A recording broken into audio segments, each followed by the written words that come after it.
च्या वतीने स्वर्गीय प्रल्हादजी अभ्यंकर स्मृती व्याख्यानमालेच्या निमित्ताने आज या मंचावर उपस्थित प्रमुख अतिथी ज्ञानेश्वरजी खोबरे, युवक विकास मंडळाचे अध्यक्ष, खरं तर अनेक ठिकाणी प्रथा असते की अध्यक्ष आणि सचिव हे मंचावर असतात, परंतु वैशिष्ट्यपूर्ण अध्यक्ष आणि सचिव दोघेही खाली बसले आहेत. मनोज शेवाळे आणि कुंबळेजी, ज्यांच्या हस्ते माझा सत्कार झाला, भगिनी योगिता तौर हुके पाटील. आणि तसं म्हटलं तर या सभागृहामध्ये अनेकांची नावं परिचित आहे. सर्वांची नावं घ्यायची झाले तर कदाचित सत्र संपून जाईल, परंतु सभागृहामध्ये जे बसलेले आहेत ती एक वेगवेगळ्या प्रकारची वृत्ती आहे. म्हणजे स्वातंत्र्याच्या संग्रामाचा 3 दिवस आपण सर्वांनी जे जे कार्य केलं त्या सर्वांची महती ऐकली, परंतु या स्वातंत्र्याचं सुराज्य झालं पाहिजे आणि हेच स्वप्न त्या क्रांतिकारकांनी, त्या देशभक्तांनी पाहिलं होतं. तो सुराज्य करण्याचा प्रयत्न विद्यार्थी परिषदेच्या माध्यमातून असेल, संघाच्या माध्यमातून असेल, एक विचार घेऊन सातत्याने गेली 75 वर्षे करणारे आपण सर्वजण आहोत. त्यामुळे आपण संघटक आहोत. आपण लोकांना भेटण्यामध्ये, नेहमी संपर्क करण्यामध्ये मास्टर आहोत. लोकांना एकत्रित करून त्यांच्याकडनं काही कामं करून घेण्यासाठी एकत्रित आहोत. त्यामुळे अशा प्रकारच्या देशभक्तीने भारावलेली जी वृत्ती आहे त्या वृत्तीला उपस्थित असलेला मी सर्वांना मी प्रणाम करतो.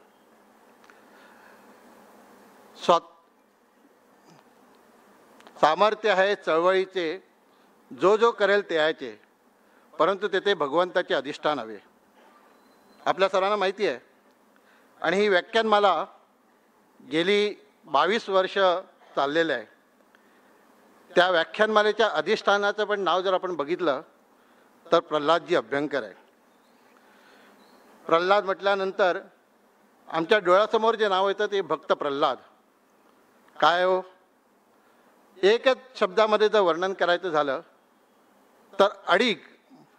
हो, मी ईश्वराचं नाव घेणार आणि त्याला मी तुमच्या समोर आणणार. कुठे आहे तर त्या खांबामध्ये आहे.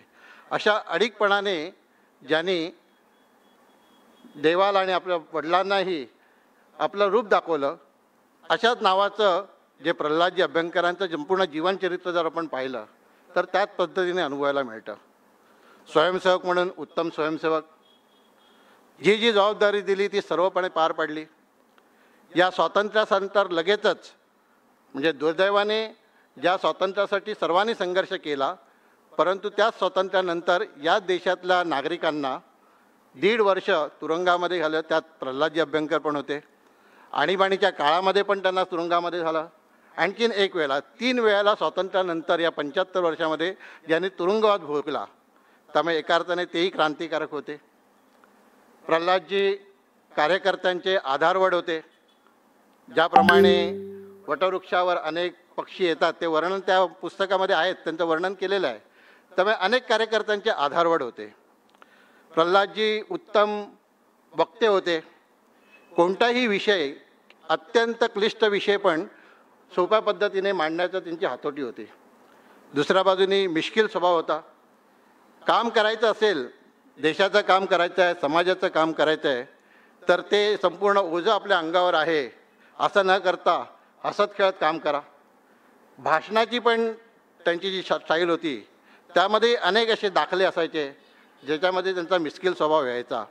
त्यामुळे असे वेगवेगळे पैलू असलेले प्रल्हादजी हे आपल्या संघ परिवाराचे आणि समाजाचे, म्हणजे संघाच्या मार्फत संघाच्या विविध जबाबदारी घेत प्रवास करत त्यांनी संघ तर वाढवलाच, परंतु त्याचबरोबरीने समाजासाठी जे जे काम करतात आहेत, परंतु ज्यांच्याकडे कुठलाही वृत्तपत्र गेलेलं नाही आहे, ते कुठेतरी कोपऱ्यामध्ये शांतपणे निरंजनाच्या ज्योतीसारखं समाजकार्य करतात आहेत, त्यांना पण प्रल्हादजींनी शोधून काढलं आणि उत्तराईच्या मार्गातून त्यांचाही सत्कार केला, त्यांनाही समाजावर आणलं. त्यामुळे असे प्रल्हादजी गेल्यानंतर ही व्याख्यानमाला सुरू आहे. त्यामुळे त्या प्रल्हादजींचं अधिष्ठान या व्याख्यानमालेमध्ये आहे, हे आपल्याला विसरता येणार नाही.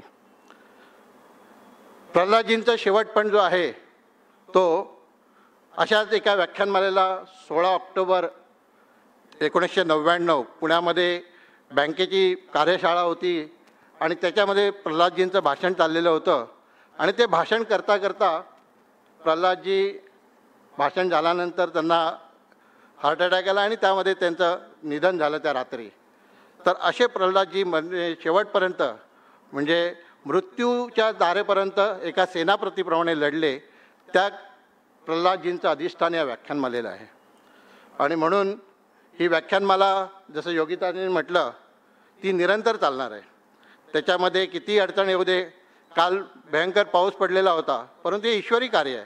त्यामुळे त्या ईश्वरी कार्यासाठी ही अधिष्ठान आहे आणि ते निरंतर चालणार आहे आणि ते अतिशय विषय घेऊन हे चाललंही पाहिजे. तिसरी गोष्ट, जसं प्रल्हादजींचं म्हणणं होतं की विषय जर मांडायचा असेल तर तो विषय तितक्याच हलक्या फुलक्या पद्धतीने मांडला गेला पाहिजे. मुकद्दर का सिकंदरमध्ये अशा त्या ऑडिटोरियममध्ये अमिताभला सांगितलं जातं की त्या आलेल्या लोकांसाठी काहीतरी बोल म्हणून आणि मग तो तिथे एक क्षण गाणं म्हणण्याच्या अगोदर पॉज घेतो. माझी परिस्थिती पण आज अशीच झालेली आहे. मनोजनी मला दिवाकर दादांनी आग्रह करून आता या इथे उभं केलेलं आहे परंतु पुढची जी काही मिनटं मी बोलणार आहे त्यावेळेला विचार येतो आहे की आपण सर्वजण ज्या संघटनेचं काम केलं आहे, प्रामुख्याने विद्यार्थी परिषदेचं काम केलं आहे, त्याच्यामध्ये प्रमुख कार्यकर्त्याची भूमिका काय असते. तर आमची भूमिका असते की आम्ही चांगलं आयोजन करतो, कार्यक्रमाचं नियोजन करतो, वक्ते येतात आणि त्यावेळेला आमची धावपळ असते की वक्ते कसे बसणार, त्यांचं कोण स्वागत करणार, आलेले आहेत की नाही पब्लिक, त्यानंतर तो माईक चालणार आहे का, हे सर्व बघण्यामध्ये असतं. आणि एकदा का तिथे वक्त्याचं स्वागत झालं, सुस्वागतम म्हटलं की आमचं काम असतं ते गेटच्या बाहेर. मग वक्ता जाणे आणि श्रोते जाणे, आपलं काम काय झालं वक्ता. मग परत काम कधी सुरू व्हायचं, तर आता बेल झाली, वंदे मातरम झालं की त्या वक्त्याला लावलेला जो बॅच असायचा ना तो बॅच घेतला पाहिजे, तो पुढच्या कामाला उपयोग आहे. ही आमची खरं अर्थ नाही आहे. तर असा मी कार्यकर्ता किंवा आपण बसलेले सर्वजण हळूहळू करता करता आज मला या मंचावर आणलेलं आहे.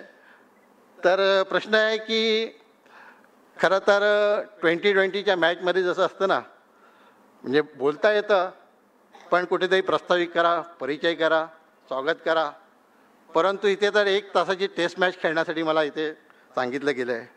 पण म्हणतात ना की संघाने सर्व प्रकारचा विचार केलेला आहे. कार्यकर्त्याला जी जबाबदारी दिली आहे ती विचार करून दिली असते आणि जबाबदारी दिली आहे ती पार पाडावी लागते. बरं, आपण सर्वजण परिवाराचे आहोत, त्यामुळे वक्त्याच्या बाबतीत आणि श्रोत्याच्या बाबतीमध्ये जे सांगितलं जातं की परिवारातला जर असेल, ज्यावेळेला एखादा व्यक्ती लहान असतो त्याने चूक जरी केली, त्याला समजा व्यवस्थित जरी नाही जमलं तरी आपण त्याचं टाळ्याने वाजून कौतुक करतो.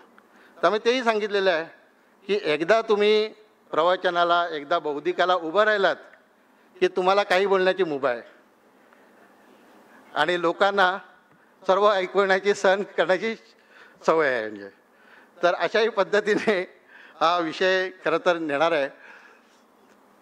विषय येतो तो अशा सर्व गोष्टी करताना, म्हणजे प्रामुख्याने ज्यावेळेला कदाचित मुद्दे नसतात किंवा विसरलेला असतो, घाबरलेला असतो माणूस, की तो असा पल्लाळ लावतो, नमनाला घडीभर तेल घालतो. ही पण आपली प्रथा सर्व ठिकाणी आहे. तर विचार करताना आजचा जो विषय दिलेला आहे की स्वातंत्र्य लढ्यामध्ये जनजाती वीरांचं योगदान, आपण विचार करू की मराठवाड्याचा जर आपण जिथे बसलेलो आहोत त्या मराठवाड्याचा स्वातंत्र्य संग्राम हा भारताच्या स्वातंत्र्य संग्रामाच्या बरोबर सुरू झाला. परंतु आम्हाला 1 वर्षानंतर आम्ही स्वतंत्र झालो किंवा एक झालो. त्यामुळे काय झालो, तर आमची अस्मिता आणि अस्तित्व याचा संघर्ष होता. म्हणजे मराठवाड्याचा किंवा निजामाबरोबरचा आमचा जो संघर्ष होता, आमचं जे स्वातंत्र्य होतं ते भारताच्या बरोबरीने, कारण आमच्यावर जे राज्य करत होते तो निजाम करत होता, त्या निजामाच्या विरोधामध्ये आमचा संघर्ष होता. त्यामुळे अस्मिता काय होती, तर पूर्ण देश स्वतंत्र झालेला होता, परंतु आम्ही गुलामीमध्ये होतो. त्यामुळे आम्ही लवकरात लवकर स्वातंत्र्य मिळवलं पाहिजे ही अस्मिता सर्व ठिकाणी होती. अस्तित्व काय होतं, तर ज्या पद्धतीने इंग्रज पहिल्यांदा तेही कपटी होते, तेही क्रूर होते, त्यांनी अनन्य अत्याचार केले, त्यांनी या देशातल्या सर्वांना संपवण्याचा प्रयत्न केला, परंतु त्यांच्या सर्व नीतीला आम्ही पुरून उरलो. परंतु निजाम हा त्याच्यापेक्षाही, म्हणजे इस्लाम धर्म असल्यामुळे जे अंगभूत गुण होते, अवगुण होते ते तर होतेच, आणि त्यांचे जे रजाकार सेनापती होते, यांनी ते इथे राहणारे कोणी माणसं नाही आहेत, यांना मुसलमान केल्याशिवाय किंवा हिंदू म्हणून रांगण्याचा कोणताही अधिकार नाही आहे असं म्हणून जे जे अत्याचार करायचे होते त्या सर्व प्रकारचे अत्याचार केलेले होते. आणि त्याच्या विरोधामध्ये आवाज उठवला गेला. आवाज कधी उठवला गेला? एका दिवसामध्ये स्वातंत्र्य मिळाला नाही. भारताच्या जन्याबरोबर ज्यावेळेला स्वातंत्र्य चाललेला होता त्यावेळेला 1935 पहिल्यांदा या मराठवाडा मुक्तीसाठी, निजामापासून मुक्त होण्यासाठी एक मुवमेंट झाली, काँग्रेसच्या माध्यमातूनच चालली. पण नंतर काँग्रेसने त्याला विरोध केला की आमच्या ह्याच्याशी काही संबंध नाही. तसं बघितलं तर काँग्रेसने त्या काळामध्ये गोव्याच्या पण स्वातंत्र्य संग्रामाला विरोध केला. म्हणजे गोवा पण 1961 स्वातंत्र्य झाला, परंतु काँग्रेसने पहिल्यांदा 1940 सुरुवात केली. पण नंतर एका क्षणाला अनेक वेळेला जसं गांधीजींनी अनेक आंदोलनं मागे घेतली, तशी निजामांच्या विरोधामध्ये चाललेलं तिथे गोव्यामध्ये चाललेला जो संघर्ष होता पोर्तुगालांच्या विरोधामध्ये, त्यात एका दिवसामध्ये पत्रक निघालं आणि आमच्या ह्याच्याशी म्हणजे कुठलाही संबंध नाही.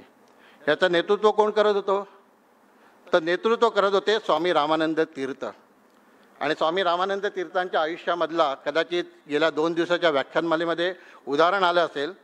स्वामी रामानंद तीर्थ सोलापूरमध्ये शिकत असताना आजन्म संन्यासी राहायची अशी प्रतिज्ञा केलेली होती, परंतु त्यांना सजा काय झाली, तर गांधी टोपी मी काढणार नाही असं म्हणून त्यांना सजा झाली त्याच्यासाठी.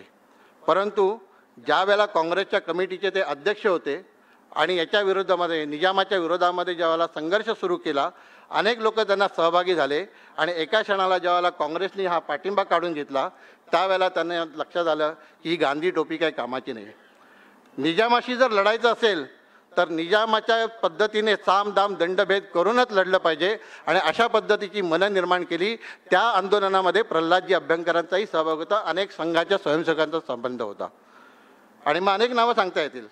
महिलांची तर मोठी फौज होती.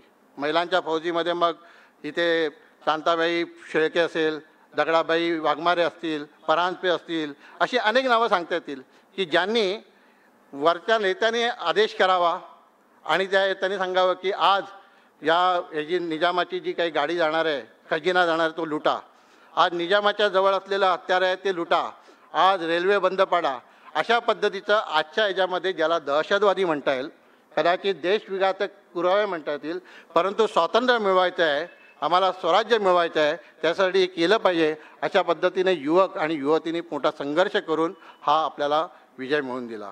एका वेळेला वातावरण ज्याला निर्माण झालं, म्हणजे देश 1945-47 स्वातंत्र्य झाला, त्यावेळेला 563 संस्थानिक होते वेगळ्या ठिकाणी. सरदार वल्लभभाई पटेलांनी 563 पैकी 555 संस्थानं विलीन केली. 7 संस्थानं ही राहिलेली होती. त्या 7 संस्थानामध्ये 4 ही मुसलमानांची होती. भोपाळमधलं एक संस्थान होतं, जुनागडचं एक संस्थान होतं, काश्मीरचं एक संस्थान होतं, त्यानंतर हे हैदराबादचं संस्थान होतं, तिथे त्रावणकोरचं एक संस्थान होतं. अशा प्रकारच्या 7 संस्थानं जी होती ती 7 संस्थानं ही विलीन होत नव्हती, त्या कारण ती मुसलमानांकडे होती.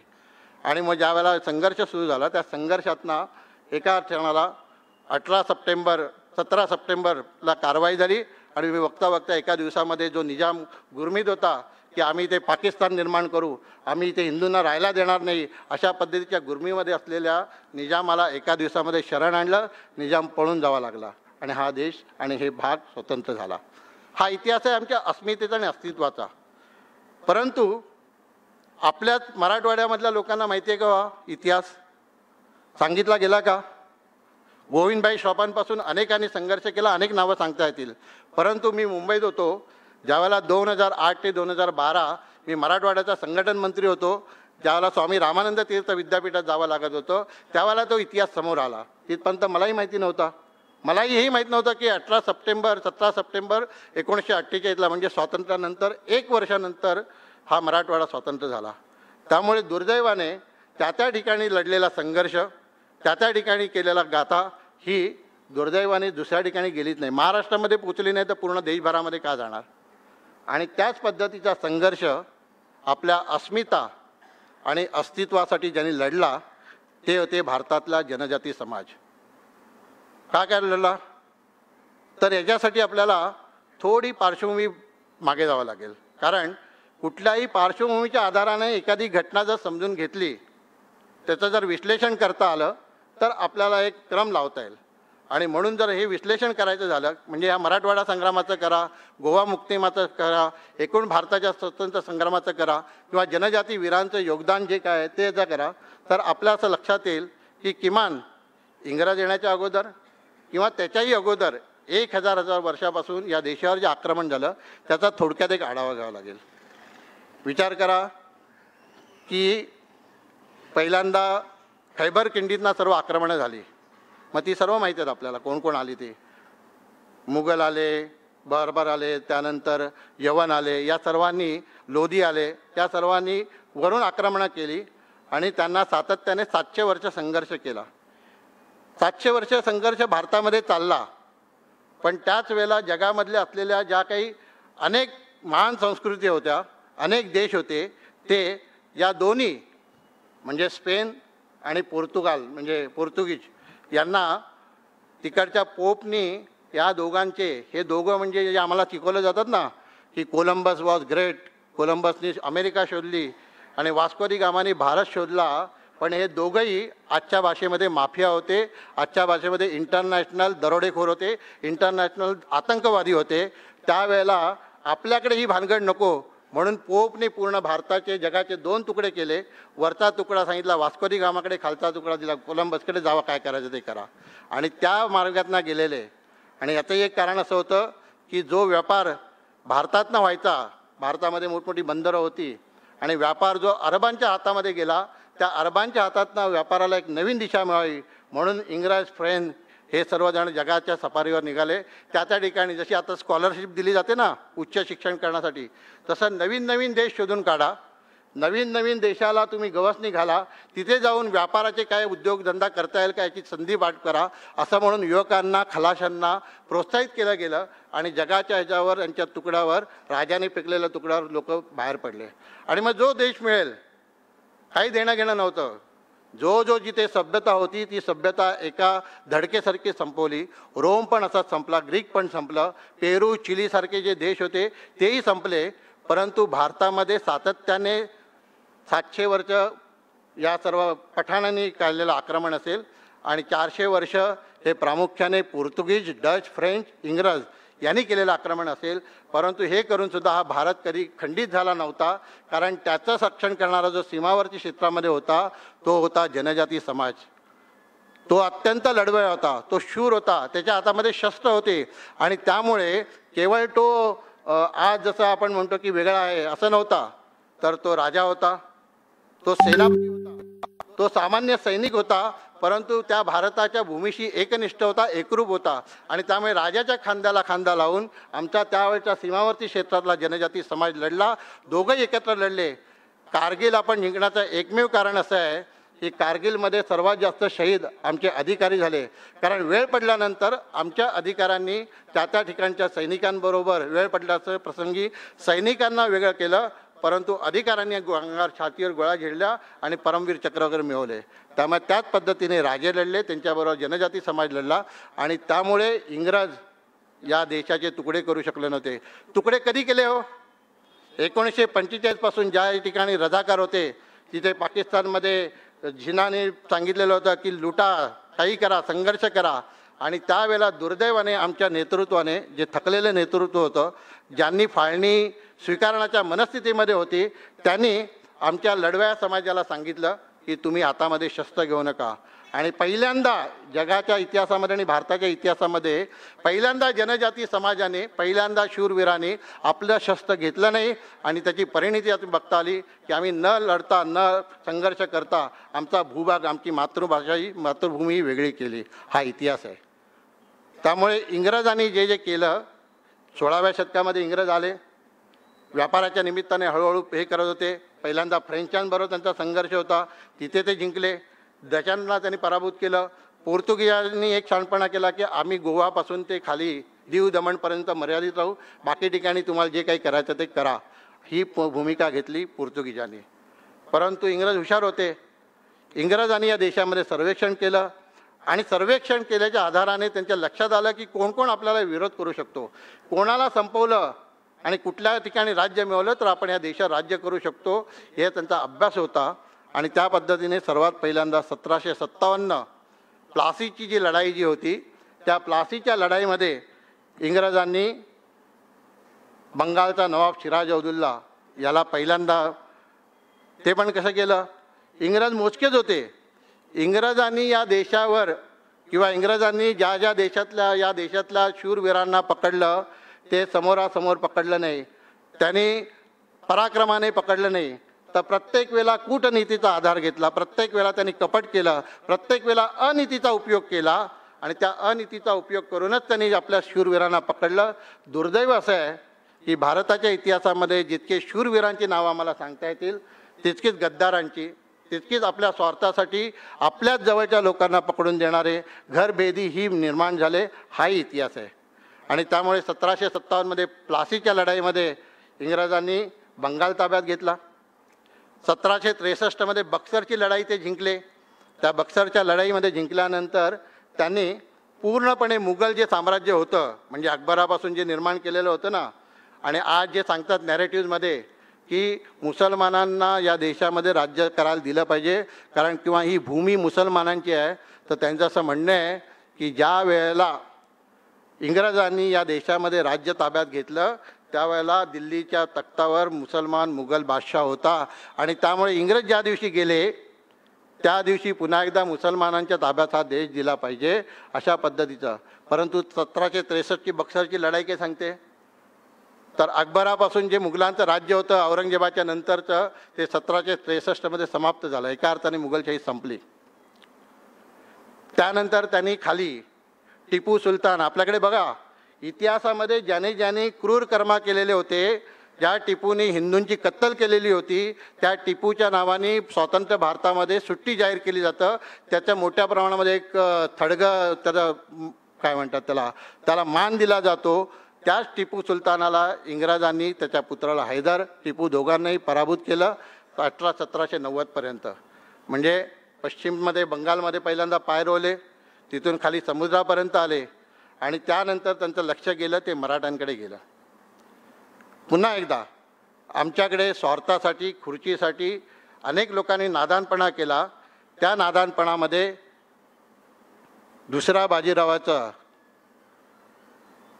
राघोबा दादांनी इंग्रजांची पहिल्यांदा हातमिळवणी केली.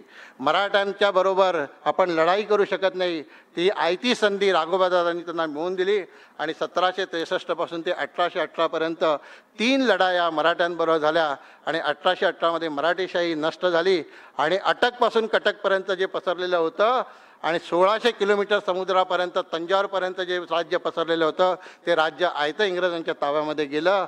आणि त्यानंतर इंग्रजांनी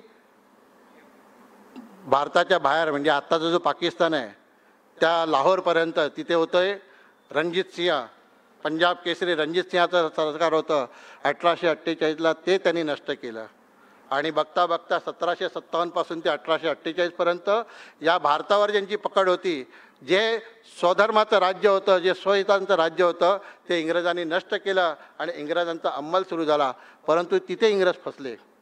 ज्या क्षणाला त्यांना हे वाटलं की आम्ही इतकी मराठीशाही संपवली, आम्ही पंजाबी केसरीला संपवलं, आम्ही पश्चिम बंगालला संपवलं, आम्ही मुघलांना संपवलं, त्यामुळे आम्हाला यापुढे आता कोण विरोध करणार नाही आणि म्हणून आपल्या विकासासाठी, आपल्या व्यापारासाठी इंग्रजांनी किती प्रकारची लूट नेली याचे पण आकडेवारी आत्ता आले आहेत. काय काय लूट नेली याचेही आता सर्वे काय आलेले आहेत. तर त्या इंग्रजांनी विकासाच्या नावाखाली आपल्या राणीला खुश करण्यासाठी ईस्ट इंडिया कंपनीच्या माध्यमातून हळूहळू भारताच्या जंगल क्षेत्राकडे प्रवेश करायला सुरुवात केली. कारण भूभाग तर सर्व आलेलाच होता. जे संस्थानिक होते त्या संस्थानिकांना डलहौसी लोकांनी म्हणजे तुम्हाला मूल नाही आहे, मूल दत्तक घेता येणार नाही, दत्तक विधान नामंजूर केले, अनेक संस्थांना खालसा केले, त्यामुळे राजे संपले, दुसऱ्या बाजूने काय म्हणतात त्याला संस्थानिक संपले, मग कोण राहिलं आणि कोण आम्हाला अडवणार? अशा गुरमीमध्ये इंग्रज हे त्या ठिकाणी गेले आणि तिथून जनजाती समाजाच्या अस्मिता आणि अस्तित्वाचा संघर्ष सुरू झाला. आणि तो संघर्ष जो आहे ज्यावेळेला इंग्रजांनी 1757 सुरू केला, 1763 सुरू झाला, तो 1947 आणि त्याच्यानंतर 1962च्या चीनच्या वेळेच्या युद्धामध्ये आणि 1971 या जनजाती समाजाचा अल्बर्ट एक्का यांनी अनेकांना मारलं, त्या रणगाडे नष्ट केले, त्याला परमवीर चक्र मिळालं. 1962 युद्धामध्ये अरुणाचलमधल्या 2 बहिणीने संघर्ष केला. नीरा आणि तिची एक बहीण होती. दोघींनी मिळून फक्त आपला एक राऊत नावाचा सैनिक शिल्लक होता, त्याच्याबरोबरीने पूर्णपणे चायनाच्या फौजेला त्यांनी मागे लोटलं. ज्याला त्यांना लक्षात आलं की केवळ 3 लोक आहेत, त्यातला एक सैनिक आणि 2 नागरिक आहेत, वयवर्ष 22 आणि वयवर्ष 20, पकडण्याला ज्याला गेले त्याला पूर्ण वरच्या खाईमधनं उडी टाकली. अशा पद्धतीचा इतिहास हा जनजाती समाजाचा आहे, कारण तो त्यांच्या अस्मितेचा प्रश्न होता, हा केवळ देशध्वनीचा नव्हता. तर अशा पद्धतीचा संघर्ष हा सुरू झालेला होता. आणि म्हणून हा संघर्ष काय पद्धतीचा आहे, तर या संघर्षाचं वर्गीकरण करता येईल. पहिलं वर्गीकरण करता येईल ते हा सर्वव्यापी संघर्ष होता. म्हणजे काय होता हो, तर आज भारत जो काय आहे आपला, त्या भारताचं वर्णन करा. खाली समुद्राच्या किनारी केरळ आहे, तमिळनाडू आहे, कर्नाटक आहे, आंध्र आहे, महाराष्ट्र आहे, गोवा आहे, मध्य प्रदेश आहे, छत्तीसगड, राजस्थान, त्यानंतर बिहार, झारखंड, तिकडे उत्तरेकडे ओरिसा, पश्चिम बंगाल, 7 सिस्टरमधले नागालँड, मणिपूर, मेघालय, वर हरियाणा, पंजाब, सर्व ठिकाणी भारतामध्ये जर विचार केला तर एकात्मतेचे 2 प्रतीक जे सांगितले जातात, भगवान श्रीकृष्ण, हे भगवान श्रीकृष्ण पूर्व पश्चिमच्या एकात्मतेचं प्रतीक आहे आणि श्रीराम हे उत्तर दक्षिण एकात्मतेचं प्रतीक आहे. अशा सर्व ठिकाणी सर्वव्यापी म्हणजे आज जे राज्य आहे त्या सर्व ठिकाणी या सर्व जनजाती वीरांनी संघर्ष केला. कोणी कोणी केला हो, तर केरळमध्ये आपल्याला तलक्कल चंदूचं नाव मिळेल की ज्यांनी 1805 ब्रिटिशांच्या विरोधामध्ये संघर्ष केला. त्यानंतर कोमराम भीम असेल आंध्र प्रदेश, तेलंगणामध्ये, नागालँडमध्ये किंवा त्या अंदमान निकोबारमध्ये लिपा नावाची एक महिला असेल, तिने संघर्ष केला. महाराष्ट्रामध्ये नाग्या कातकरी असेल, राघोजी भांगरे असतील, उमाजी नाईक असतील, त्यानंतर भागोजी नाईक असेल, इथे बाबूराव शेडमाके ज्याचं वर्णन आज केलं गेलं. त्या बाबूराव शेडमाकेंचं काय हो, नागपूरमध्ये वयवर्ष किती, तर केवळ 25, जन्म 1833, मृत्यू 1858. पराक्रम काय केला 25 वर्षामध्ये. जर जनजाती हे केवळ आपल्या स्वार्थासाठी जल जमीन जंगलसाठी जर संघर्ष करत असणार तर वयाच्या 25व्या वर्षी आपल्या जवळच्या लोकांना एकत्रित करून, गोंड समाजाला एकत्रित करून, ज्याने इंग्रजांना 3 वेळेला पराभूत केलं आणि त्याच्या पराक्रमाचे पोवाडे हे राणीने गायला सुरुवात केली. आणि त्या काळामध्ये 58 ईस्ट इंडिया कंपनीला सांगितलं की याला जो पकडून देईल त्याला मी 1000 रुपये देऊ. पुन्हा एकदा जे जे वीर होते त्या वीरांना इंग्रजांनी सहजासहजी पकडले नाही, समोरासमोर युद्धामध्ये पकडले नाही. पुन्हा एकदा जवळच्या एका व्यक्तीला, बहिणीला त्याने की लाचलुचपत दिली, तिने आपल्या घरी बोलवलं बाबूराव शेडमाकेंना आणि जेवत असताना इंग्रजांनी कपटाने त्यांना पकडलं. आणि इंग्रज सांगतात की आम्ही न्यायाने राज्य करतो, न्यायाने राज्य केलं, आम्ही डिंडोरा पेटतो, की इंग्रजांसारखी न्यायव्यवस्था कुठे नव्हती. विचार करा, कुठल्या 1857 त्यांनी न्यायपालिकेचं कुठल्या पद्धतीचं नियमन केलं. बाबूराव शेडमाकेंना तिकडनं पकडलं, कुठल्या कोर्टामध्ये हजर केलं नाही, तिकडच्याच एका वृक्षाला, झाडाला त्यावर फासावर लटकवलं गेलं. हे न्याय. आज जर विचार केला, जर एखाद्याने किती मोठा गुन्हेगार केलेला असला तरी पूर्णपणे खालच्या कोर्टापासून ते सुप्रीम कोर्टापर्यंत आणि फाशी दिल्यानंतर सुद्धा राष्ट्रपतीने अनेक जणांना सोडलेली अशी व्यवस्था आहे. त्या व्यवस्थेची ज्यांनी निर्माण केली त्या इंग्रजांनी कधीच कोणाला 1857 एकदाही फासावर म्हणजे ज्या पद्धतीने न्यायनीतीने फासावर चढवलं नाही.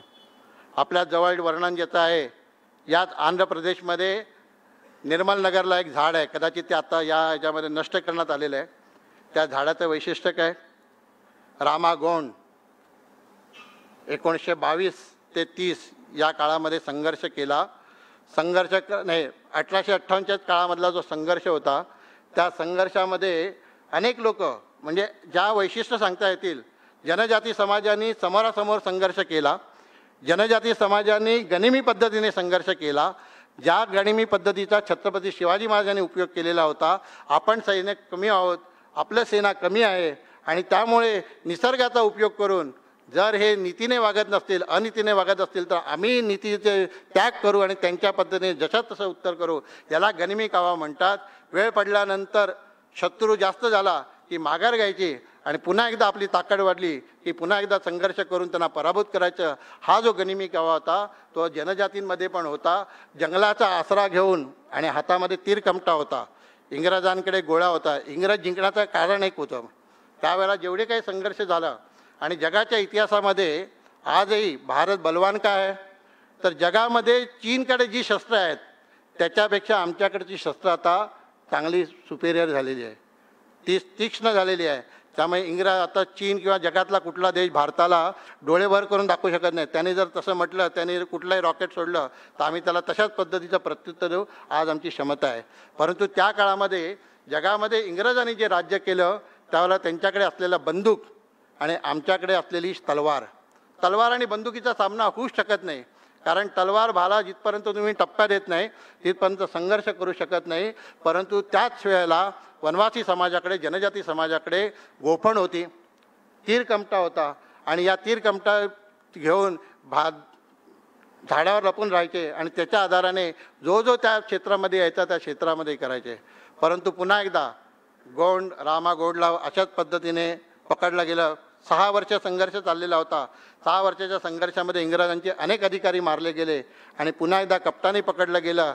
आणि कप्तानी पकडला गेल्यानंतर ती जी सैन्य होती, वड हा जीवन देणारा वृक्ष आहे, परंतु त्याच वडाच्या पारंब्याला 1000 लोकांना दोराचा उपयोग न करता त्याच पारंब्या गळामध्ये लटकवून तिथे लटकवलं गेलं. तो फाशीचा वड आज प्रेरणा देणारा आहे. पण आम्हाला माहिती आहे का हो? कारण इतिहास आम्हाला शिकवलाच गेला नाही. त्यामुळे इंग्रजांनी नीतीने राज्य केलं असं म्हणणं चुकीचं आहे. अनेक वेळेला जनजाती समाजामध्ये मातीची शपथ घेतली. जनजाती समाजाने समजा आपल्या एखाद्या देवाची शपथ घेतली की मग ती पूर्ण होईपर्यंत काही होऊ दे आणि त्यासाठी संघर्ष करत राहायचा, अशा पद्धतीचा होता. त्यामुळे हा जो संघर्ष होता तो सर्वव्यापी होता, सर्व ठिकाणी होता, सर्वस्पर्शी पण होता. आपण आपल्या कामामध्ये आग्रह केला करतो की सर्वस्पर्शी झाला पाहिजे, आपल्या कामामध्ये सर्वजण आलं पाहिजे.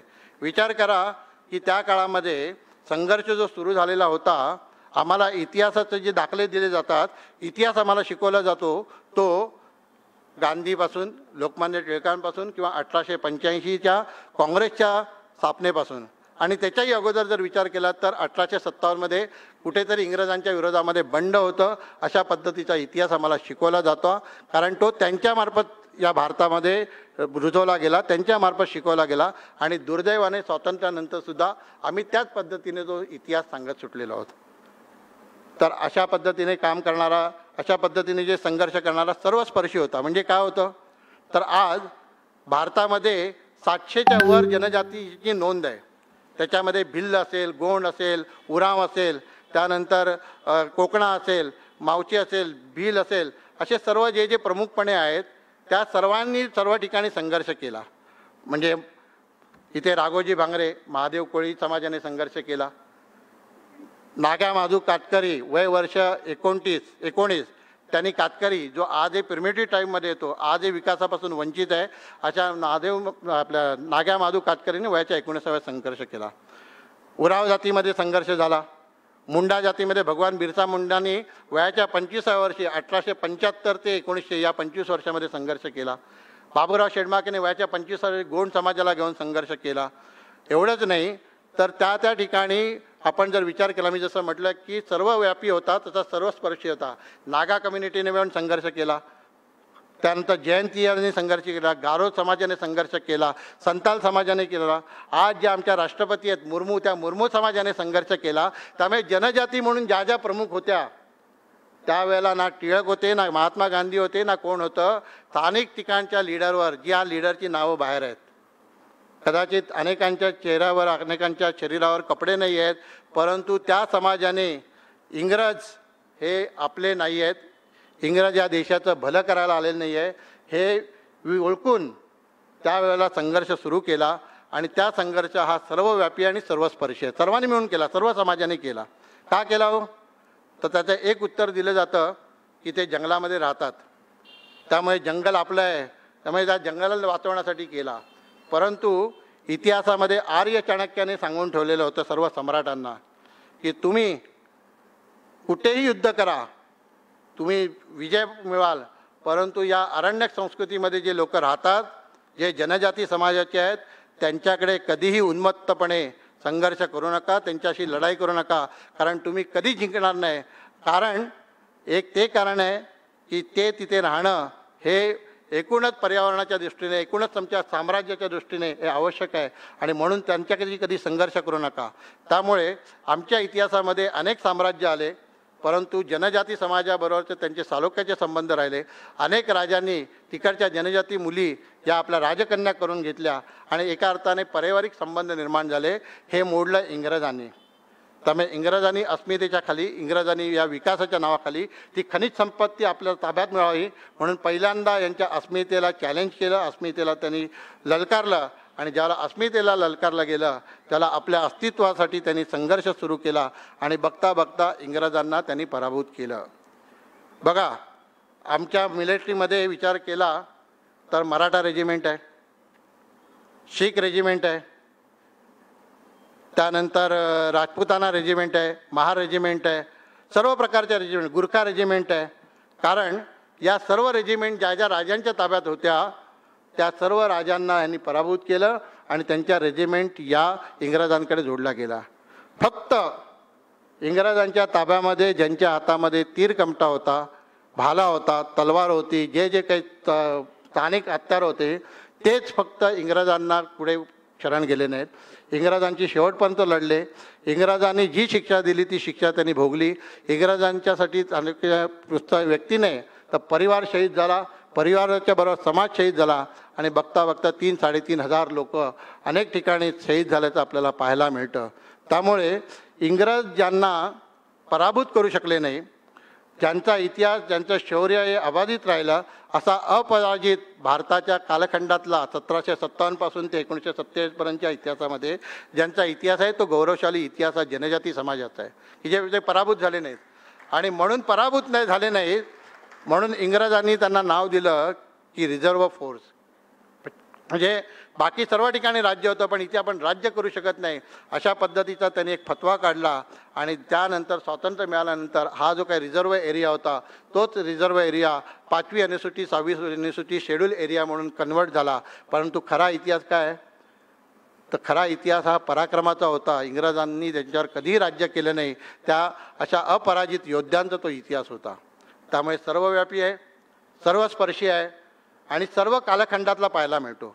म्हणजे आपण जर बघितलं तर गदर क्रांती झाली 1912 ते 15च्या दरम्यान, मधला गॅप झाला.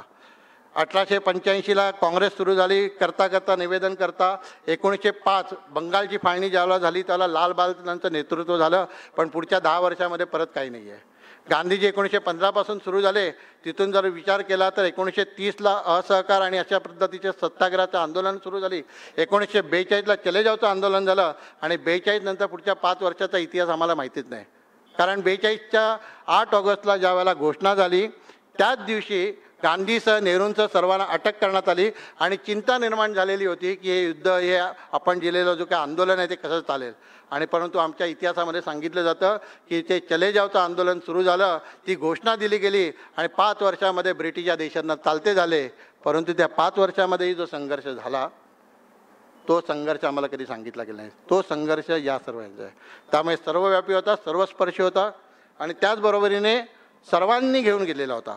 म्हणजे राजांनी संघर्ष केला, जनजाती समाजाचे राजे होते. नागपूरसारखं ठिकाण जे असेल, गोंड समाज जे आहे ते गोंड समाज जे होतं ते गोंड समाजाने इथे संघर्ष केला. गोंड राजे होते. राजांमध्ये कोणी कोणी संघर्ष केला तर 17 सप्टेंबर 1948ला आम्हाला स्वातंत्र्य मिळालं.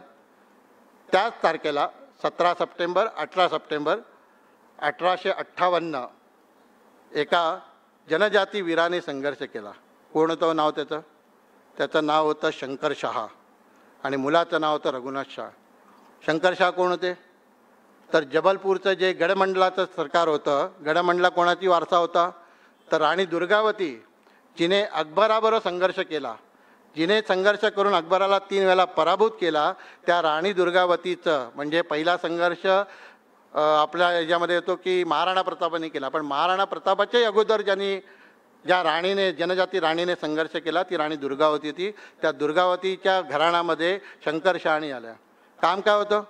स्वातंत्र्य संग्राम सर्व ठिकाणी फुललेला होता आणि त्या स्वातंत्र्य संग्रामामध्ये आम्हाला पण नावं काही मोजकीच सांगता येतील. जर विचार केला आपण तर आम्ही कोणाकोणाचे नाव घेऊ? तर झाशीच्या राणीचं नाव घेऊ, नानासाहेब पेशव्यांचं नाव घेऊ, त्यानंतर तात्या टोपेचं नाव घेऊ, मंगल पांडेचं नाव घेऊ.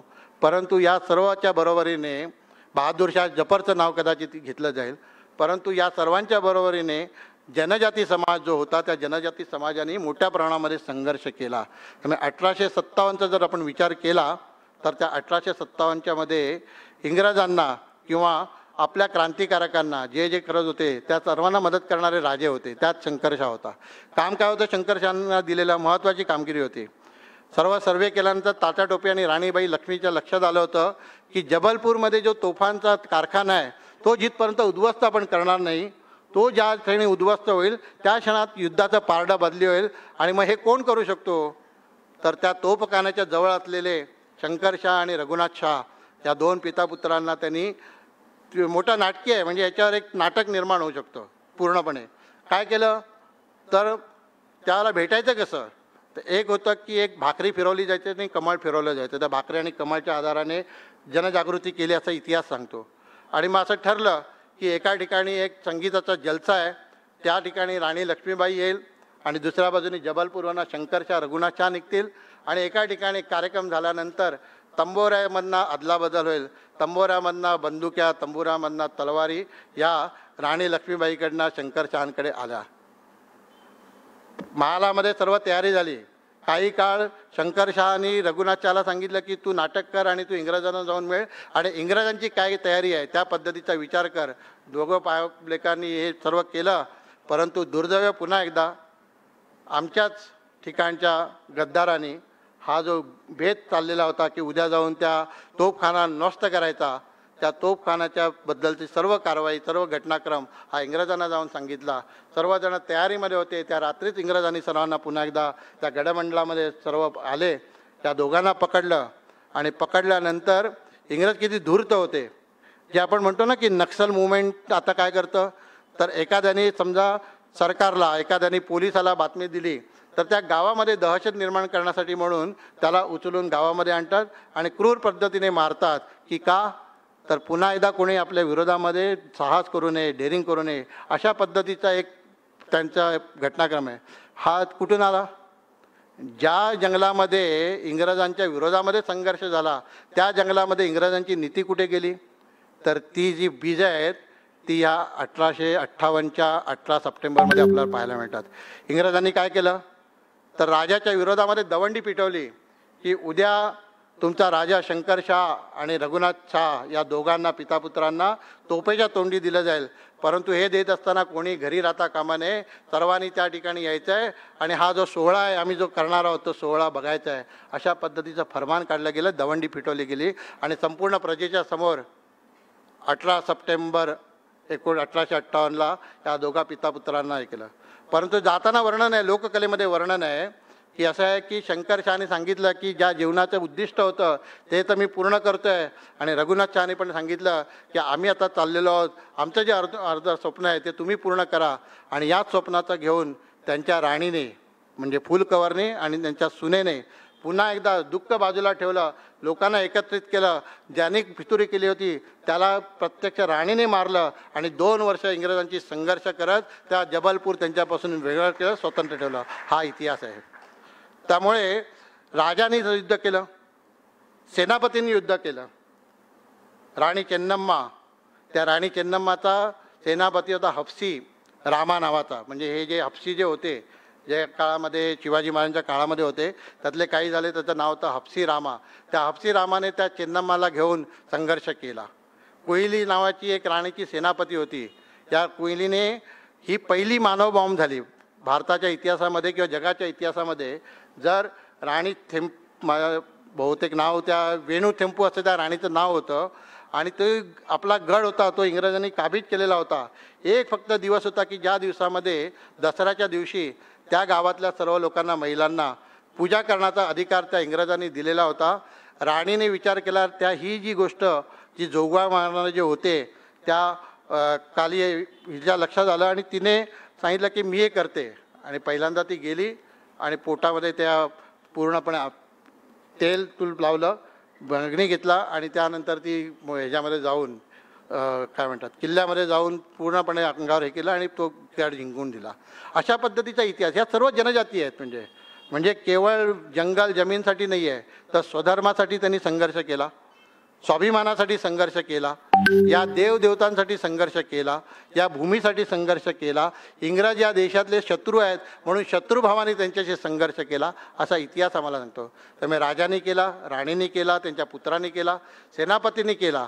एवढंच नाही तर त्याच्याही पुढे जाऊन महिलांनीही संघर्ष केला. ज्या राणीचं मी वर्णन केलं ती तर राणी होती, परंतु ॲक्रॉस दी कंट्री, ते पूर्वांचल असेल, त्यानंतर खाली दक्षिण असेल, अंदमानमधली ती मी एक कथा सांगतो की केवळ संघर्ष महिलांनी कुठल्यासाठी केला, विरोधात नाही केला, तर आपल्या मूल्यासाठी पण केला आणि प्रायश्चित्त म्हणून पण केला. प्रायश्चित्त काय होतं तर अंदमान निकोबारमध्ये आजही जायला आपण घाबरतो, तिकडे लिपा नावाची होती. इंग्रजांच्या विरोधामध्ये त्यावेळेला 18व्या शतकामध्ये 10,000 लोकांना अंदमानांना एकत्र केलं, संघर्ष केला. परत एकदा इंग्रजांनी ज्यावेळेला हे संघर्ष जिंकत नाही, आपण जिंकू शकत नाही आहे म्हणून एकाला फितूर केलं. जनजाती समाजामध्ये बाहेरच्या व्यक्तीला सहजतेने लग्न केलं जातं. असाच एक व्यक्ती लग्न होऊन आला आणि त्याला लग्न करून त्या लिपाबरोबर लग्न केलं आणि त्याच्या आदेशाने ते पूर्ण सैन्य हे इंग्रजांच्या ताब्यात गेलं. ज्यावेळेला पराभव झाला त्याला माझ्या एका चुकीमुळे पराभव झाला, त्याचं मला प्रायश्चित्त घेतलं पाहिजे. आणि या जो काही घरभेदी आहे, हा जो काही दरोडेखोर आहे, हा जो काही देशद्रोही आहे, त्या समाजद्रोही आहे, त्याचं मूल जे माझ्या वंश वाढतं आहे तो मला वाढवता येत नाही, असं म्हणून त्या लिपाने आपल्या छातीमध्ये गर्भासहित स्वतःला मारून घेतला. हा इतिहास आहे. त्यामुळे सर्व प्रकारच्या लोकांनी संघर्ष केला. सामान्यातल्या सामान्य लोकांनी संघर्ष केला, महिलांनी सर्व ठिकाणी विचार केला तर संघर्ष केला.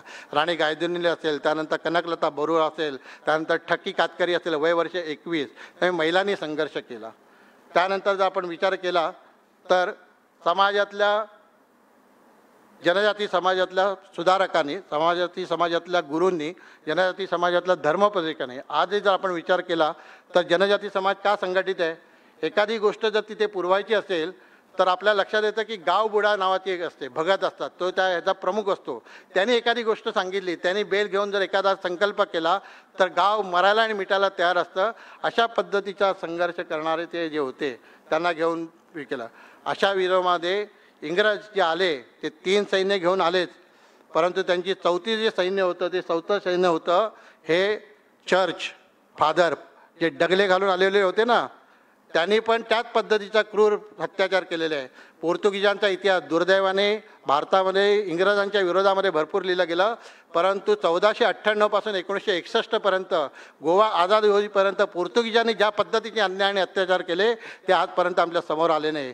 ते जर आले तर माणूस म्हणजे पेटून उठेल इतक्या पद्धतीचे भयानक अन्याय अत्याचार केले. तर हे जे इंग्रज होते अन्याय अत्याचार करताना म्हणजे त्यामध्ये या फादरांचाही भरपूर होता. ज्या सेंट झेवियरचं नाव केलं जातं त्या सेंट झेवियरनेच कत्तलखाने केलेले होते, गर्भ काढलेले होते. त्यांच्या नावाने आम्ही शाळा चालवतो, त्यांच्या नावाने अनेक गोष्टी चालवतो. तर या पद्धतीने हे जे डगले करत होते ते फिरायचे, त्यावेळेला विरोध कोणी केला तर याच समाजातल्या गुरु गोविंदांनी परत केला. गोविंद गुरु, आपल्याला सर्वांना जालियनवाला बाग माहिती आहे. काय झालं जालियनवाला बागमध्ये तर सरकारच्या विरोधामध्ये आवाज उठवण्यासाठी निशस्त्र लोक जमले होते त्या ह्याच्यामध्ये जालियनवाल्याच्या बागेमध्ये. डायरनी आणि ओडवायरनी जवळजवळ 1500 लोकांना या अगदी सहजतेने गोळ्या घातल्या. ओडवायरनी नंतर असं म्हटलं की माझ्या त्यावेळच्या गोळ्या संपल्या, अन्यथा जर माझ्याकडे गोळ्या असतं तर मी सर्वांना मारलं असतं. अशा पद्धतीचा उन्मत्तपणा 1919च्या 13 एप्रिलला झाला. परंतु आपल्याला इतिहास माहिती नाही आहे की तशाच पद्धतीचा इतिहास हा मानगडमध्ये 1913 17 नोव्हेंबरला झाला. काय होतं त्याचं कारण? गोविंद गुरु की ज्यांनी भिल्ल समाजामध्ये चेतना निर्माण केली, ती चेतना अशी होती की ती चेतना जी होती ती चेतनेमध्ये त्यांनी सांगितलं होतं की भुरटे को न मानियो, म्हणजे हे जे गोरे आहेत, हे दिसतात, हे जे तुमच्याकडे येतात आहेत, त्या भुरट्याला तुम्ही मानू नका. तुम्ही त्याला विचारा की तुम्ही सांगता की हा येशू ख्रिस्त माझा देव आहे, तर मग आमच्या हातामध्ये शस्त्र आहे, मग त्याच्या हातामध्ये शस्त्र का नाही? आमचे देव राम आहे, कृष्ण आहे, त्यांच्या हातामध्ये शस्त्र आहे, मग तुमच्या येशूच्या हातामध्ये शस्त्र का नाही? याचं उत्तर द्या. आणि मग ज्या वेळेला लक्षात यायला लागलं की कालपर्यंत आपल्याला आपल्या शेतामधले सर्व धान्य सर्व गोष्टी घेऊन येणारे आज या गुरुच्या नादाला लागल्यामुळे आमच्या विरोधामध्ये आहेत, त्यामुळे या गुरुलाच संपवला पाहिजे. आणि अशा पद्धतीचं ज्या वेळेला गुरुनी आव्हान केलं की तुम्ही या भुरटे को न मानिया, असहकार चळवळ, गांधीजी 1915मध्ये आले, पण 1913मध्ये असहकार चळवळ, सत्याग्रहाची चळवळ की आम्ही तुमचा कायदा मानणार नाही, आम्ही तुम्हाला कर देणार नाही, हे करणारे हे जनजाती समाजातले लोक होते. आणि तिथे मानगड म्हणजे राजस्थानच्या पायथ्याला, गुजरात आणि राजस्थानच्या पायथ्याला मानगड आहे, तिथे 17 नोव्हेंबर 1913ला जवळजवळ 2000 लोक एकत्रित आले. आणि इंग्रजांना तेच हवं होतं. इंग्रजांनी चर्चला सांगितलं की तुम्ही याच्यामध्ये परिवर्तन करणार आहात का? चर्चनी पण आपले हात टेकले आणि तुम्हाला जे करायचं ते करा. ज्या पद्धतीची जालियनवाला बाग झाली, त्याच पद्धतीच्या भील समाजाच्या 1500 लोकांना बलिदान किंवा मारलं गेलं. इतिहासामध्ये हा कुठेच नाही आहे. अशाच पद्धतीची घटना महाराष्ट्राच्या रावलापणी नंदुरबारमध्ये 1942ला नंदुरबारमध्ये 2 वेळा गोळ्या झाडला घेतल्या. एक गोळी झाडली ती 16 वर्षाच्या शिरीष कुमारनी झेलली आणि दुसरी गोळीबार जो झाला तो रावलापणी नंदुरबार जवळजवळ 700-800 लोकांना याच कामासाठी इंग्रजांच्या विरोधामध्ये आम्ही कर देणार नाही, इंग्रजांचं राज्य या देशामध्ये आम्हाला नको, आम्ही स्वतंत्र आहोत, हा स्वतंत्र बाळासाठी जमलेल्या लोकांवर, निरपराध लोकांवर त्यावेळच्या लोकांनी गोळीबार केला. त्यामुळे आम्हाला जालियनवाला बाग माहिती आहे, त्यामध्ये जे शहीद झाले, ज्यांनी देशासाठी आपलं सर्वस्व केलं, त्यांच्या पाठीचं आमच्यामध्ये सहानुभूती आहेत. परंतु त्याच वेळेला भिल्लांनी जे मानगडमध्ये केलेलं आहे, मानगड आपलं बलिदान केलं, तेही आम्हाला विसरता कामा नये. त्यामुळे एका प्रकारे सर्व प्रकारची शृंखला लहान मुलांनीही संघर्ष केला. चिंगलसेन नावाचा हे होता आसाममधला, वय वर्ष 9, त्याने सांगितलं की मला जायचा युद्धाबरोबर. थंगलसेन नावाचा सेनापती होता आणि तो म्हणाला मी तुमच्याबरोबर येईन. आईकडे गेला परवानगी मागायला. आईने बालहट्ट म्हणून त्याला परवानगी दिली, पण तू काय करणार असं त्याने विचारलं. तो म्हणाला वेळ आल्यानंतर मी सांगेन. आणि ज्या वेळेला तोप गोळा चाललेला असायचा त्यावेळेला लक्षात आलं की एक तोप आल्यानंतर दुसरा तोप कुठला तरी अडवला गेला तरच आपली सेना पुढे जाईल. 9 वर्षाच्या थिंगलसेनाने त्या तोफेचा गोळा आपल्या अंगावर घेतला आणि बहिल झाला आणि त्यानंतर हे झाला. त्यामुळे जनजाती समाजाच्या बरोबरीने लढल्यामुळे आम्ही ब्रह्मदेशापर्यंत त्या काळामध्ये पराक्रम गाजवला होता. दुर्दैवाने हा पराक्रम भारताच्या इतिहासामध्ये कुठेही नाही.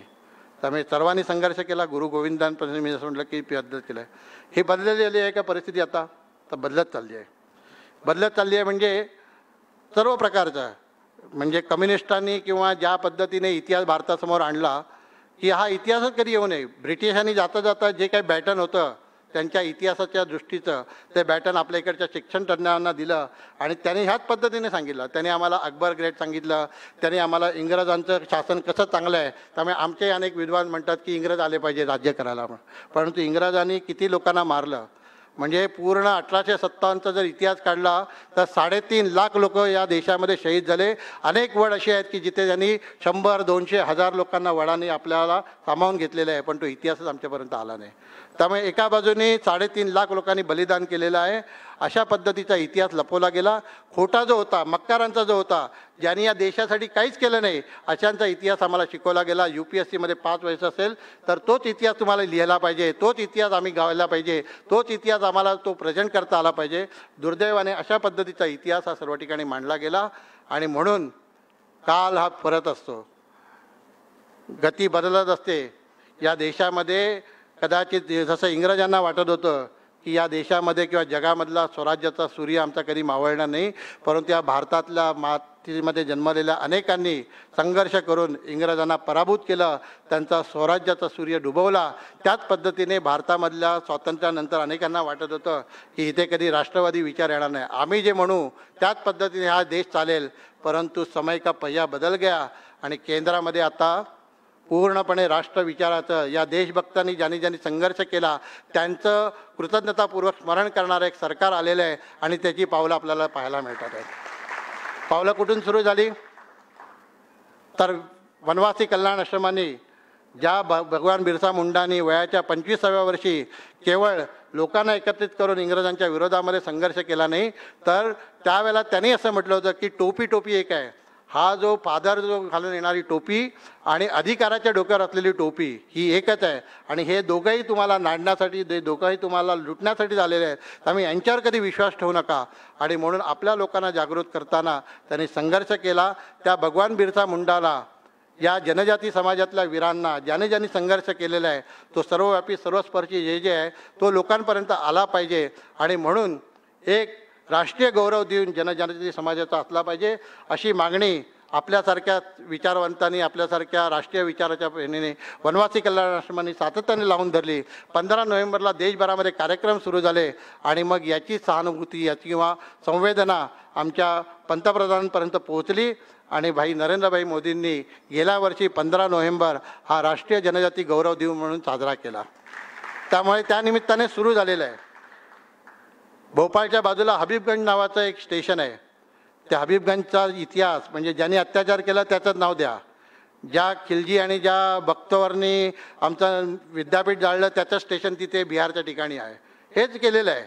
ती पुसायचं कुठल्याच नावच नाही. आज प्रवीणजींबरोबर चर्चा करत असताना असे वेळ आली आहे का की भारत, ज्याला एक 5000 वर्षाचा किंवा अनेक वर्षाचा इतिहास आहे, का इंडिया इज दी भारत किंवा भारत म्हणजे इंडिया असं का आपण म्हणतो?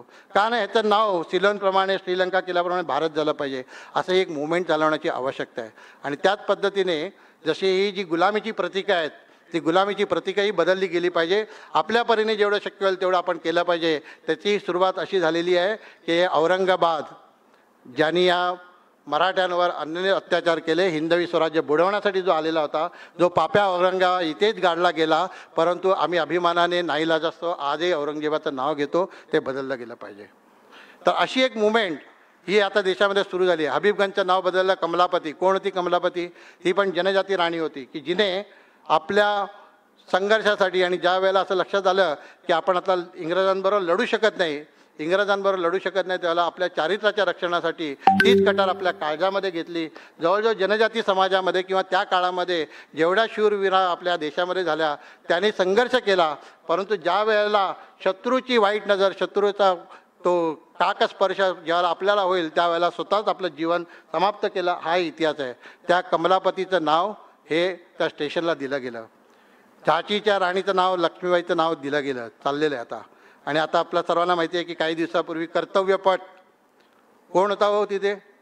ज्या वेळेला इंग्रजांना लक्षात आलं की कलकत्तावरून आपण राज्य करू शकत नाही, त्यावेळेला त्यांनी 1912मध्ये दिल्ली आपली राजधानी केली. आणि त्या राजाचा जो राजाचा जो प्रतीक होता की त्याच्या नावाने यापुढे भारताचा कारभार चालेल, त्याचा पुतळा बसवला गेलेला होता.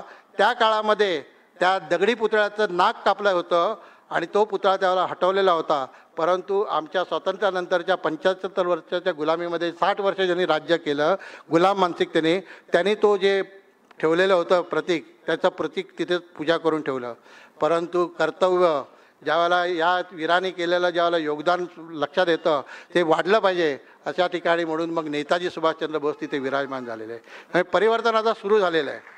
अशा सर्व परिवर्तनाच्या माध्यमातून हळूहळू अनेक गोष्टी यायला लागलेल्या आहेत. आणि असाच जो इतिहास या सर्व वीरांचा आहे त्यांना न्याय नक्की मिळेल. कल्याण आश्रमाच्या माध्यमात असेल, अशा आपल्या व्याख्यानमालेंच्या माध्यमातून असेल, आता जवळजवळ NCSTच्या माध्यमातून जे राष्ट्रीय जनजाती आयोग आहे त्यांच्यामार्फत विद्यापीठामधनं जवळजवळ सर्व ठिकाणी 110 विद्यापीठामध्ये युवकांच्या समोर जनजाती वीरांचं योगदान अशा पद्धतीचा एक कार्यक्रम चाललेला आहे. त्यातही लोकांमध्ये उत्साह निर्माण झालेला आहे, प्रेरणा निर्माण होते आहे, तो इतिहास समोर येतो आहे आणि मोठ्या प्रमाणामध्ये हा इतिहास झालेला आहे. त्यामुळे विचार करताना काही नॅरेटिव्ह सेट केले पाहिजे, काही बदलले पाहिजे. आणि मला वाटतं की ह्या व्याख्यानमालेचा उद्देश केवळ इतिहास ऐकणं असं नाही आहे, तर त्यानंतर आपण काय काय करू शकतो, व्यक्तिगत स्तरावर मी काय प्रतिक्रिया करू शकतो, मी काय देऊ शकतो, समाज म्हणून मी काय देऊ शकतो, मी चेतना काय करू शकतो, असा विचार करण्याची आवश्यकता आहे.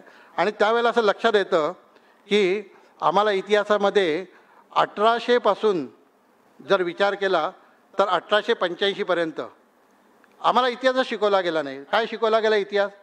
तर आम्हाला शिकवला गेला की त्या काळामध्ये हिंदू समाजामध्ये इतक्या मोठ्या प्रमाणे वाईट परंपरा होत्या, सतीची परंपराचा, बालविवाह होतं, अनेक गोष्टी होत्या, सर्व कुकर्म होतं. आणि ते सर्व कोणी बदललं?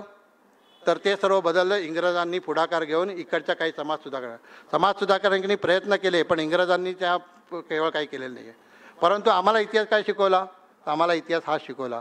आणि जनजाती वीरांचा जर इतिहास बघितला किंवा जो अनसंग वीरांचा इतिहास आहे, मग तो कुठल्याही समाजाचा असेल, तर आपल्याला लक्षात येईल की 1757 पासून 1763 पहिल्यांदा या देशातल्या फकीरांनी, या देशातल्या संन्याशांनी, या देशातल्या शेतकऱ्यांनी, या देशातल्या कामगारांनी, या देशातल्या जनजाती समाजांनी, ज्याचा कुठलंच कोण नव्हतं, ज्याला राजा नव्हता, नेता नव्हता, ज्या ज्या साधनांनी मिळेल त्या साधनांनी संघर्ष केला, तो इतिहास 1800 म्हणजे 1900 बिरसा मुंडापर्यंत, त्यामध्ये ही सर्व नावं आहेत. म्हणजे 1805 तिलका मांझी आहे. त्यानंतर 1832 पासून जर विचार केला तर इथे उमाजी नाईक आहे. त्यानंतर भगत आहे. असे सर्व जी आहे, तिलका मांझी आहे, ही सर्वच्या सर्व लाईन आपल्याला इथे पाहायला मिळते. तो इतिहास काही प्रमाणात सुरू झाला. इथे बाबा भांडांनी तंट्या भिल्ल याच्यावर एक पुस्तक लिहिलेलं आहे.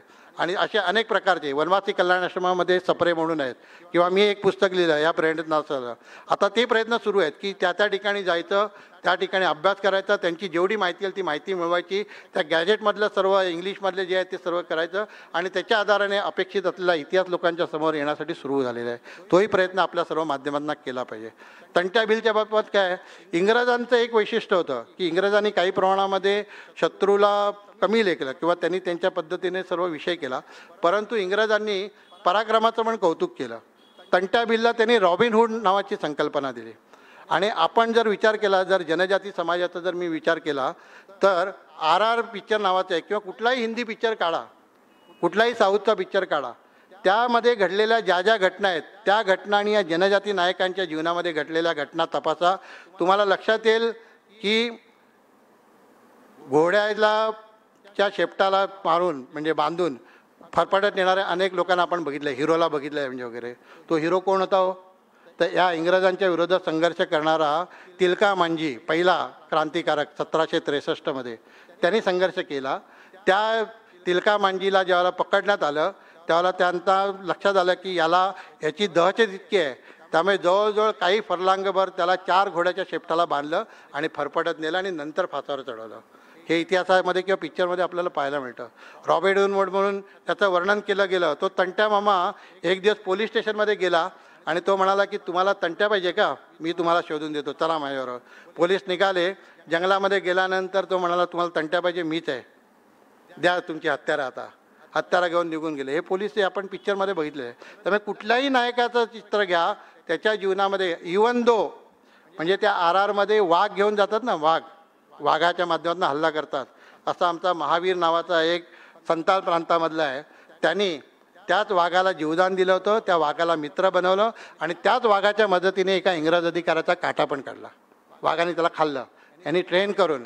त्यामुळे आमच्याकडे असलेल्या सर्व शस्त्राच्या माध्यमातून आम्ही हे सर्व केलेलं आहे. आणि त्यामुळे असा जो अपरिचित इतिहास आहे तो इतिहास लोकांपर्यंत आला पाहिजे, कारण तो स्वधर्माचा इतिहास आहे, तो स्वाभिमानाचा इतिहास आहे, तो या भूमीचा इतिहास आहे, तो जल जमीन जंगल की ज्याच्यावर आज आपलं आणि मानवतेचं कल्याण आहे, या सर्वांच्या रक्षणार्थ केलेला तो इतिहास आहे. अधिकाधिक इतिहास आपण केला पाहिजे, समोर आणला पाहिजे.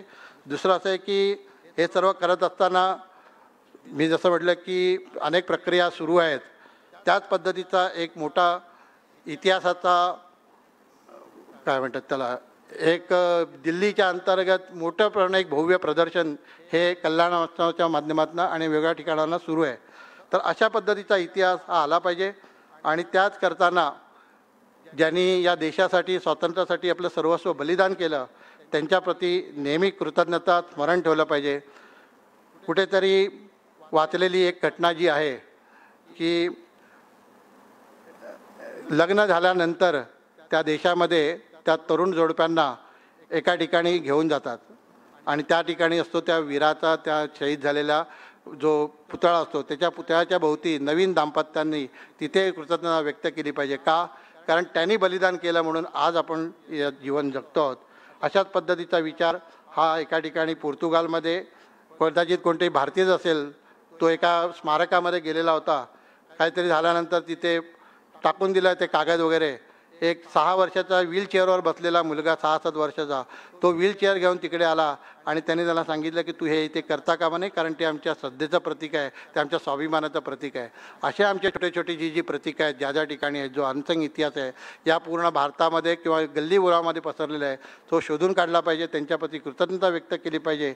आणि हा जो यज्ञ आहे त्यांनी जे स्वप्न पाहिलेलं होतं 1947मध्ये, 1948मध्ये किंवा 1961मध्ये, की ज्याच्यासाठी बलिदान